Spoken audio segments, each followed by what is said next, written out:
Padre, del Hijo y del Espíritu Santo. Amén. Que tu pueblo, Señor, exulte siempre al verse renovado y rejuvenecido en el Espíritu, y que la alegría de haber recobrado la adopción filial afiance su esperanza de resucitar gloriosamente. Por Jesucristo nuestro Señor. Amén. Bienvenidos a Saboreando la Palabra en este tercer domingo de Pascua del ciclo C.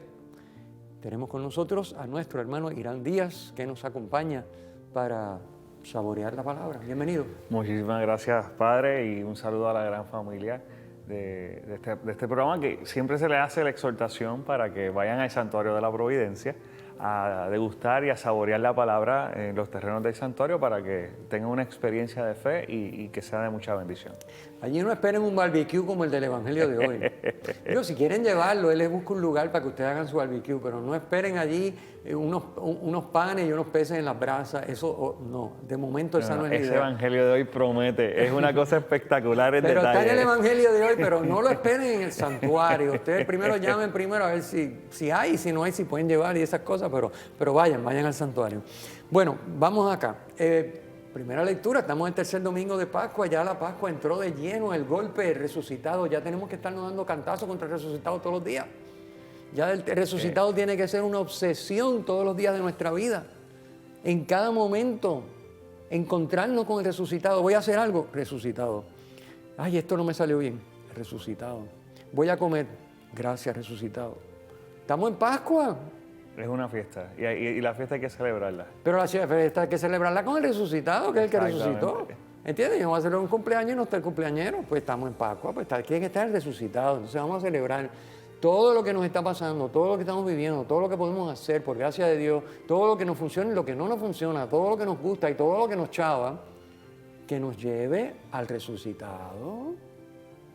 Igual que a Jesucristo, todo lo llevaba ¿a quién? Al Padre, lo mismo, esa es la idea. Bueno, primera lectura, tenemos una lectura del libro de los Hechos de los Apóstoles, capítulo 5, y es básicamente cuando mandan a encarcelar a los apóstoles. Ellos seguían predicando, ¿verdad? Y los habían amenazado por activa y por pasiva, y ellos seguían predicando que Cristo había resucitado, explicando el Evangelio, las enseñanzas de Cristo, y entonces les prohíben. Obviamente ese anuncio, Cristo ha resucitado, conviértanse y crean, que ya lo vimos hace 2 domingos, ¿verdad? En el discurso que nos presentaba de hecho de los apóstoles en el domingo de Pascua, en la primera lectura. Pues ahí ese anuncio que ellos hacen se llama, en la palabra técnica es el querigma. Es Cristo, el Hijo de Dios, hecho hombre, ha muerto, ha resucitado por ti y por mí, y la fe en Él nos da el perdón en los pecados y la participación en su vida divina. Ese resumen, es el resumen de la fe. Se llama el querigma, el anuncio de la salvación en Jesucristo. Bien, pues ellos están predicando el querigma, imagino que otras cositas más también, y como ya los habían amenazado, pues van al templo de madrugada y allí están enseñando y se vuelven a enterar. Bueno, es que los habían metido presos, ¿verdad? Y habían sido liberados milagrosamente de la cárcel, como sabemos, y se habían ido de madrugada allí a predicar lo que ya les habían prohibido, que no querían que estuvieran en el templo predicando, pero ellos iban al templo a predicar. ¿Por qué iban al templo a predicar? Hombre, porque allí era donde estaba todo el mundo, ¿entiendes? En el templo era el lugar de afluencia y era el lugar donde iba la gente religiosa a cumplir la ley y toda esa cosa. Y ellos querían decirle, mire, nosotros le tenemos ahora la plenitud. Esto que ustedes no tienen idea de cómo funciona, nosotros se lo vamos a contar. Y no solo eso, es que el evento estaba reciente. También. O sea, están haciéndolo en un momento dado donde, o sea, el evento... Sí, todavía Jerusalén está jamaqueada por el lío. Exactamente, sí. O sea, no habían pasado ni 3 meses del suceso. No, nada. Así que el evento está ahí fresco en la memoria del pueblo. Así que al ir al templo, haber estado 3 años escuchando todos los milagros de Jesús, de repente ya no está. Pero de repente llega este grupo a recordar lo que posiblemente ellos estuvieron escuchando por 3 años y dándole esa continuidad y yo creo que es espectacular. No, y a insistir, ese que ustedes vieron, que en el Gólgota fue crucificado, ha resucitado. No. Imagínate, porque ellos estarían hablando de, y nosotros lo hemos visto, se nos ha aparecido a nosotros, correcto, y por la fe en Él ustedes tienen acceso a la vida divina y al perdón de los pecados. Y en la dimensión y los contextos, el impacto para la gente, pero a la misma vez el impacto para los líderes fariseos, porque a escondidas sabían que los soldados habían dicho, mira, esto resucitó, y habían sobornado. Y esos mismos que habían sobornado para comprar un silencio, tener de frente ese testimonio que me está recordando de frente, mira, sí resucitó. Que me está recordando, no, que me está chavando el negocio, porque también yo tengo montado el negocio aquí. ¿De dónde tú crees que salen los chavos para sobornar a los guardias? Del negocio. Hay un negocio. ¿Y quiénes controlaban el negocio ahí en el templo? De las ofrendas y los cambios de las monedas no oficiales por las que estaban permitidos para ofrendar. Y de la venta de animales, cuando tenían que traer una res y no podían venir 20 kilómetros con la res, pues la compraban allí, traían sus chavitos. ¿Verdad? Oferta y demanda y ganancias y costos y precios de venta. ¿Quién bregaba todo ese revolú? Pues, oye, se nos va a acabar esto, porque ahora resulta que ya no hace falta los animales, ni la ofrenda del templo, ni el diezmo, ni la visita anual, no hace falta nada de esto, porque ahora el que resucitó, que es Dios, nos da la vida eterna, el perdón de los pecados, solo por la fe en Él, no hay que olvídese los chavos. Entonces, imagínate, eso pone grave a los líderes del pueblo. No, y que habían dado la instrucción de la prohibición, y de repente, no, esta gente sí. Correcto, claro, ellos pensaban que la cosa era tan fácil como decir, cállense la boca y no vuelvan más, y se lo prohibimos, porque nosotros aquí somos los que mandamos. Y ellos dicen, volvieron otra vez de madrugada. Entonces, claro, como la gente los escuchaba con agrado y estaba a favor de ellos, los tuvieron que sacar con manos, tú sabes, con guantes de seda, para que la gente no se pusiera alterada. Pero aquí lo central de esta lectura es la respuesta que les da Pedro. Es decir, hay que obedecer a Dios antes que a los hombres. Correcto. Con esta frase memorizada, debíamos de tratar en esta semana de Pascua de ver si en nuestra vida nos guiamos por esa frase. Porque esta es una excelente frase para examen de conciencia. Cuando yo voy a actuar, ¿yo obedezco a Dios antes que a los hombres? Porque claro, lo hizo Pedro. Aleluya. Aplausos para Pedro y los muchachos que los apresaron y luego le metieron latigazos. Aplausos para ellos. Pero a ver, tú y yo, cuando vamos a actuar, cuando vamos a hablar, ¿obedecemos a Dios antes que a los hombres? Porque si no obedecemos a Dios antes que a los hombres, es lo mismo que decíamos con la sombra la otra semana. Olvídate de la sombra. Olvídate de resucitado. Tú no vas a obedecer a Dios antes que a los hombres. Pues no estamos en Pascua. Tú no estás en Pascua. Tú no estás celebrando Pascua. O sea, si tú vas a hacer lo que hicieron las autoridades judías, que su negocio allí, su negocito en el templo era más importante que se supiera la verdad, que ellos sabían en el fondo que era verdad, porque ellos sabían que allí no se lo habían robado y que tenía que haber resucitado. Correcto. Y que había gente que ellos, de confianza de ellos, que le habían dicho, yo lo vi resucitado. Eso tiene que haber llegado a ellos. Tú comprenderás que eso es así. Y aún así prefirieron sus ventajas y sus estatus y sus controles y sus autoridades y sus revoluciones hacer lo que Dios dice. Supuestamente los representantes de Dios. Pues por eso acabaron mal. Entonces, que a nosotros no nos pase, porque es tan fácil, porque uno se justifica muy fácilmente y uno le da la vuelta a la cosa y dice, sí, no, pero imagínate, es que eso son cosas que, imagínate, ¿sabes? Pasan así las cosas y yo, ¿qué voy a hacer? ¿Qué puedo hacer? Mira, todo el mundo lo hace, mira, así que yo no puedo obedecer a Dios antes que a los hombres. Claro, que cuesta trabajo obedecer a Dios antes que a los hombres. Oyes, qué bueno que lo descubriste, quiere decir que lo estás haciendo. Porque si no lo descubres, es que nunca lo has hecho. Qué bueno que estás obedeciendo a Dios antes que a los hombres y te estás dando cuenta que eso te conlleva sufrimiento. Pero es que el amor conlleva sufrimiento. Si no, no hay amor. Por eso pare de sufrir es pare de amar. Que es lo mismo que suicídese, ¿no? Porque decir pare de sufrir es lo mismo que decir pare de amar. Y si yo paro de amar y ni amo ni me aman, me he suicidado en vida. Sigo vivo, sigo respirando, pero es un suicidio existencial. O sea que pare de sufrir es un suicidio existencial. Y como usted dice que amar es parte de ese mandamiento, por eso el primer mandamiento es amarás a Dios, primero obedecer a Dios antes que a los hombres. Claro. Padre, y quiero también poner en contexto, antes de pasar, ¿verdad?, para la próxima lectura, esa figura de Gamaliel, que concientiza en medio de revolución, porque es que nosotros lo leemos, pero es que aquello tuvo que haber sido un evento que jamaqueó los cimientos de toda la estructura, y cuando Gamaliel al final dice, bueno, no vaya a ser que, ¿sabes?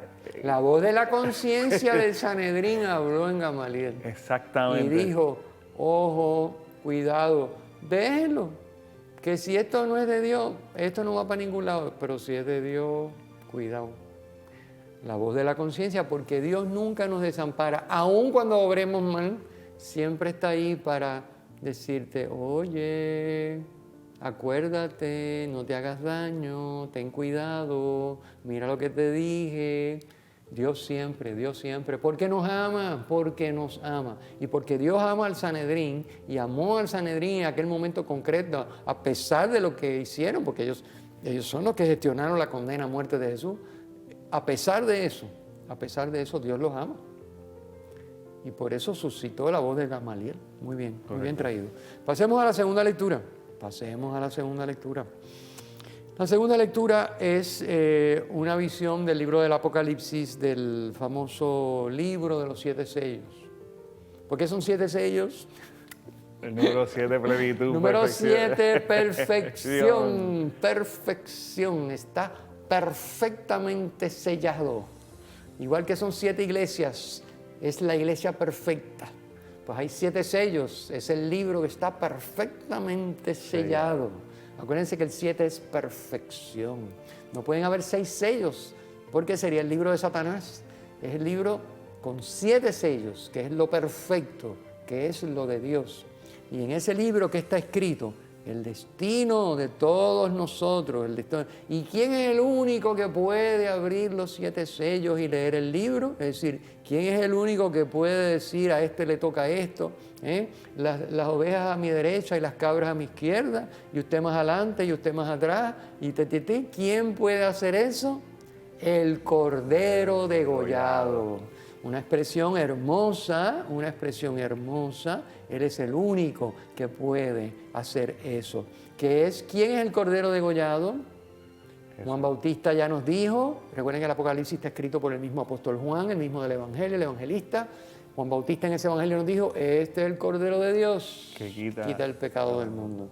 Pues ahora ese Cordero ha sido degollado, según lo que anunció Isaías, como cordero llevado al matadero. No abría la boca, enmudecía, no abrió palabra, no se quejó, no gritó nada. Allí fue y lo limpiaron. Entonces el cordero degollado es Jesús, Jesucristo, muerto y resucitado. Porque ahora resucitado, ¿qué pasa? Que venció la muerte. Fíjense que si el cordero degollado está vivo, es porque resucitó, porque si lo degollaron se murió. Así que hablar de un cordero degollado que está vivo es que ha resucitado. Ahí está implícito. Porque si está vivo el cordero y lo han degollado, pues no puede seguir degollado y vivo, a menos que haya sido degollado, muerto y entonces resucitado. Y ese es Cristo, el cordero muerto y resucitado, que luego de su sacrificio y con su sacrificio venció la muerte, como decíamos la otra semana, tiene las llaves de la muerte y del abismo. Y quitó el velo. Quitó el velo, como dice Isaías. Y no me acuerdo ahora el capítulo, es de los primeros capítulos de Isaías, no sé si es el 2. Precioso ese pasaje en este monte. El Señor de los ejércitos aniquilará para siempre el velo que cubre. ¡Wow! Eso es... Uy, tremendo pensar en eso. Se acabó la muerte, mi hermano, se acabó. El Cordero, de hecho, ya se acabó. Lo único que falta es que tú y yo nos dejemos regalar el que se acabe para nosotros. Es lo único que falta. Y esta lectura nos pone en el contexto de vivir una Pascua, o esta Pascua de una manera más jovial, más viva, más consciente del efecto de la resurrección en nuestras vidas. Efectivamente. Tenemos que, la Pascua es precisamente para profundizar en estas verdades que nos van trayendo paulatinamente la lectura, domingo tras domingo. Cristo, el resucitado, el Señor de la historia, el que tiene las llaves de la muerte y del abismo, el que puede abrir los 7 sellos y revelarle a cada uno su suerte según sus obras. Eso es lo que está escrito en el libro. Y revelarle si efectivamente está en la vida o está en la muerte.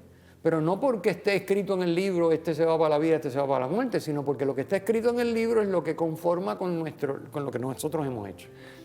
Si hemos vivido para la vida, estaremos inscritos para la vida en el libro de la vida. No, padre, y cuando uno profundiza en estas lecturas también, o sea, no son elementos sencillos ni contundentes. Habla de, pues, está el trono, está el Padre, millares y millares. O sea, uno lo ve y lo puede simplificar, pero cuando uno va en el detalle. Celestial. Es como si fuera una misa celestial lo que tenemos aquí.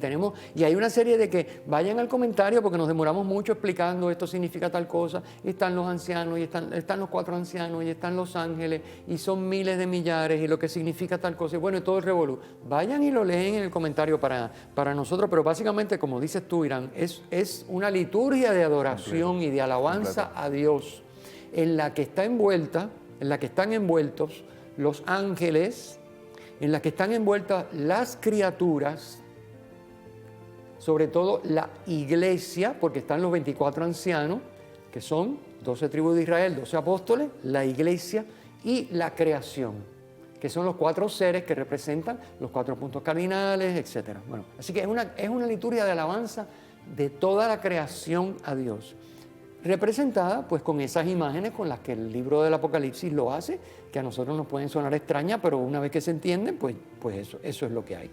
Así que, bueno, ahí ya no quiero demorarme más, quiero ir al Evangelio porque el Evangelio es fantástico. En el Evangelio nos está esperando un barbecue, así que vamos para el Evangelio. Vamos para el Evangelio. El Evangelio es del capítulo 21 del Evangelio según San Juan. Ya saben que el Evangelio según San Juan, el capítulo 21 es un añadido. Pues si usted lee el 20 dice aquí se acabó y de momento sigue el 21. Que sea un añadido no quiere decir que no sea canónico. No es que es un invento que no vale, que lo que dice ahí no es. No, lo que dice ahí es palabra de Dios, es evangelio y es canónico, es parte del evangelio. Solamente que es obvio por el mismo texto, según uno lo va leyendo, que originalmente parece que alguien pensaba que se iba a acabar en el 20 y de momento le añadieron el 21. Por la manera que está escrita, o sea, no quitaron el final del 20 y añadieron un 21. Pero no quiere decir que el 21 no sirva o no sea correcto o no sea canónico. Es palabra de Dios. Son 2 cosas distintas. Bueno, lo digo porque... Para clarificar exactamente. Sí, porque alguien puede decir, pues entonces el 21 no es, mira, mi Biblia tiene el 21, pues entonces no es católica. No, al contrario, si le quitaron el 21 no es católica. Ojo, porque el 21 está en todas las Biblias católicas. Bueno, porque es canónico. Bueno, ok, así que el capítulo 21 de Según San Juan, ya explicamos cuál es el asunto del 21 y qué es lo que nos narra el 21. Hoy leemos un pedacito. Y un pedacito que se puede dividir en 2 escenas. Primero, el encuentro con Jesús a la orilla del mar, y que incluye una pesca, y luego la triple confesión de Pedro. Eso es lo que incluye el capítulo 21, básicamente. Entonces, hoy estamos leyendo la primera parte de ese capítulo 21, que es la primera escena, o sea, que es el tema de la comunidad, cómo se constituye la comunidad cristiana, cómo el resucitado constituye a la comunidad cristiana y la envía en misión, Cómo la comunidad es comunidad porque está el resucitado. Es decir, la comunidad no es comunidad porque el resucitado resucitó. La comunidad es comunidad porque el resucitado que resucitó, por si no sería resucitado, está en medio de ella. Eso es lo que hace que la comunidad sea comunidad. ¿Ok? Esto es importante. Porque eso que dicen, no, yo voy y me congrego, pero yo donde vayan a orar, a mí no me importa, cualquier cosa es buena. No, es que si no está el resucitado, no hay comunidad. No hay comunidad, iglesia, es decir, cuerpo de Cristo, instrumento de salvación con la plenitud de los medios. No hay. Eso hay que saberlo. Para que no nos metan gato por liebre, tenemos que saber la verdad. Y está en los evangelios. O sea, esto no es un invento de la Iglesia Católica. Esto está en los evangelios. ¿Qué es lo único que hizo la Iglesia Católica? Separar lo que no era canónico de lo que es, para decir esto sí es. Pero la Iglesia, eso estaba escrito. Es decir, se fue escribiendo. Primero se fue comunicando verbalmente, y luego se fue consignando por escrito, y luego se consignó en el concilio decir, mira, esto sí, esto no. Estos que están rodando por ahí, esos son cuentos chinos, eso no va. Estos son los que son. Ponlos juntos, ponlos en el orden que van, y ya está. Y de ahí tenemos nuestra Biblia, que incluye libros canónicos de los judíos y los nuevos, el Nuevo Testamento, las cartas de Pablo, etcétera, etcétera. Pero bueno, quiero decir que aquí vamos a encontrar, entonces volvamos al texto. Quiero ver si me sitúo en el texto, porque el texto es bien chévere. El texto dice, en aquel tiempo, dice así, Jesús se apareció otra vez a los discípulos junto al lago de Tiberíades. Y se apareció de esta manera. Estaban juntos Simón Pedro, Tomás apodado el mellizo, Natanael, el de Caná de Galilea, el de la boda, los Zebedeos, que son dos. ¿Quiénes son los Zebedeos? Santiago y Juan. Y otros 2 discípulos. ¿Cuántos discípulos hay en total? 7. 7 discípulos. ¿Por qué tienen que haber 7 discípulos? Porque es la comunidad perfecta, mis hermanos. ¿Qué pasa? El 7 significa perfecto. Igual que el libro que se abre, tiene que ser el libro que tiene el libro perfecto, sellado perfectamente. Pues esta es la comunidad perfecta, que tiene 7 miembros. No quiere decir que si tiene 8 ya no es perfecto, bendito sea Dios. Es que para los judíos el 7 significa perfección. A ver si entendemos. Por lo tanto, no podía ser ni 6, porque hubiera sido la comunidad de Satanás, ni podían ser 8 porque no hubiera significado otra cosa. Así que tenían que ser 7. Y por eso es que, además de los nombres, hay 2 más para que cuadre con los 7, pero son 7, son 7. El que escribió esto sabía que tenían que ser 7. Bueno, y entonces Simón dice, me voy a pescar. Fíjense, aquí está el contraste, antes y después. Cuando están los 7, que es el número perfecto, pero Simón dice, me voy a pescar, y todo el mundo dice, pues está bien, nos vamos contigo. Pero no hay comunidad, no hay misión y no se consigue nada. Eso es lo que dice el texto. Nos vamos contigo. Y se fueron todos allí embollados y se embarcaron y, bendito, y aquella noche no cogieron nada. No pasó nada. Pero tantos entusiasmados, sí, Pedro, vamos todos contigo, vamos a janguear juntos, nos vamos todos para allá, vamos a pescar, que aquí todos sabemos pescar. No funcionó, no cogieron nada, no hicieron nada, nada. La comunidad perfecta, sin el resucitado en medio de ellos, vivo y operante, no vale nada. Esto es para nosotros, la enseñanza, es lo que está diciendo el texto. Y entonces, estaba ya amaneciendo cuando Jesús se presentó en la orilla.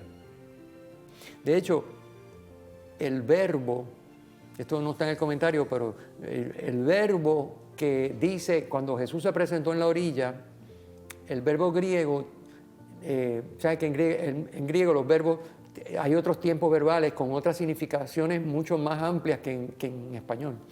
Pues el verbo significa, no solamente deja entrever como el que se presentó en la orilla, quiere decir como que en ese momento entró en la orilla. No, el verbo griego da a entender que siempre estuvo en la orilla. Eso es lo que da a entender el original griego.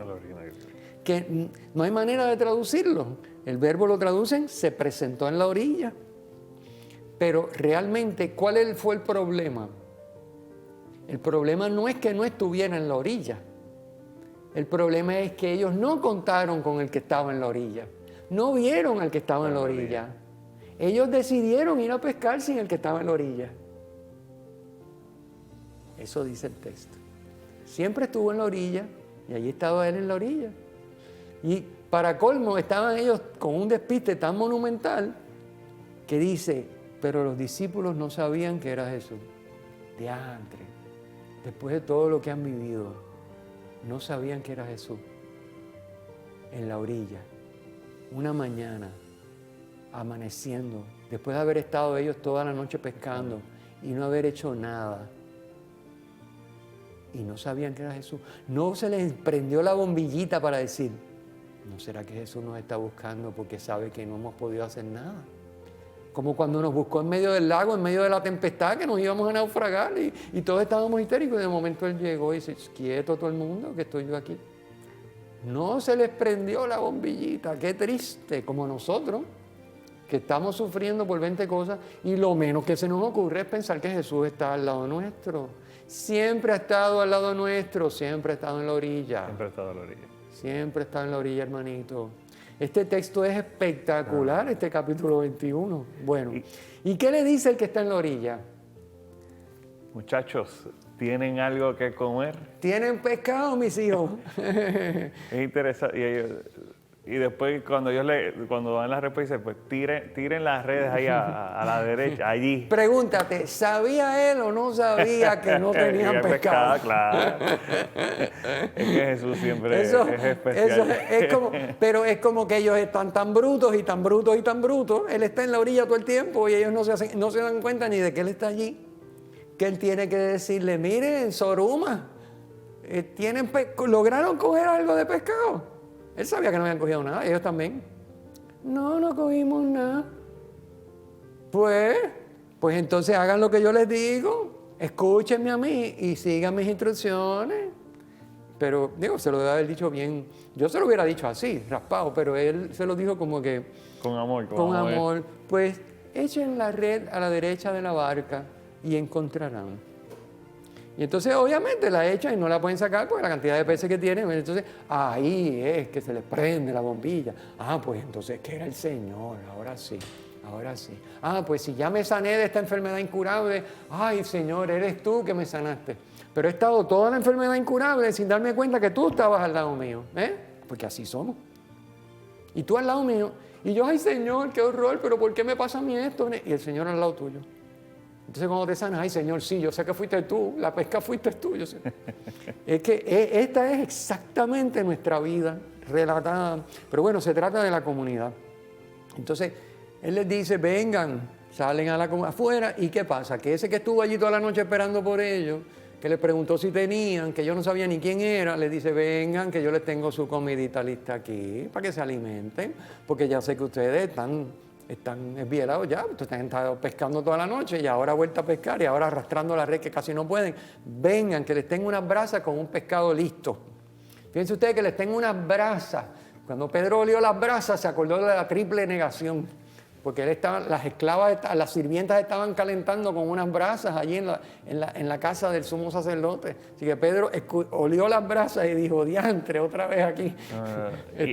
Vemos comienza el acto de reparación. Y entonces, Padre, vemos que en las brasas tenía pescado y había pan, pero a la misma vez ellos les dice, traigan ustedes uno de esos pescados. Efectivamente. Eso es interesante. Corresponsabilidad. Sí, yo les tengo listo y yo les preparé las brasas. Pero ustedes, ¿qué van a poner ustedes? Traigan de lo que acaban de pescar. Eso es corresponsabilidad. Yo consagro el pan y el vino, pero el pan y el vino yo les di el trigo. Ustedes hicieron el pan y me lo traen, yo lo consagro. Yo les di la uva, ustedes hicieron el vino, me lo traen, yo lo consagro. Es así como funciona. La misa es lo mismo, es esto mismo. Yo les doy, ustedes me traen y yo lo transformo. Y ahora eso alimenta a la comunidad. Porque recuerden que todo esto es la comunidad, los 7 simbolizan la comunidad. Pedro, cabeza y la comunidad. Y así lo estamos alimentando a la comunidad. Con lo que la comunidad consiguió y con lo que Jesús hace en, con y por la comunidad.